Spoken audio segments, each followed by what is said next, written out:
বিসমিল্লাহির রহমানির রহিম। আজকে আমি আপনাদের দেখাবো তরমুজের আসলে চারা এবং আমরা কিভাবে রোপণ করেছি এটা দেখাবো, এবং শাম্মাম ফলের হচ্ছে যে চারা আমরা কিভাবে রোপণ করেছি সেই জিনিসটা আজকে আমাদের দেখাবো।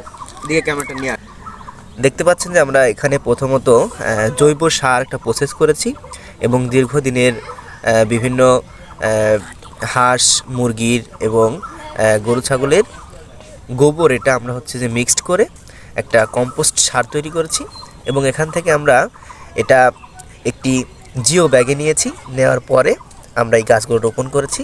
আপনাদের দেখায় এখন এই যে দেখছেন আমার ক্যামেরার সামনে, এটি হচ্ছে শাম্মাম গাছের একটি বীজ এবং এটিও শাম্মাম গাছের বীজ এবং এটি আমরা ঢাকা থেকে নিয়ে এসেছি।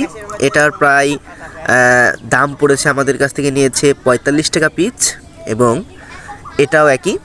এবং এর সাথে আমরা একই জায়গাতে তরমুজের কিছু বীজ নিয়ে এসেছি এবং এটাও আমরা রোপণ করেছি। আজকে এই পর্যন্তই। নেক্সট আমরা এর কিভাবে পরিচর্যা করব সেগুলো নিয়ে একটু বিস্তারিত কথা বলবো। আসসালামু আলাইকুম।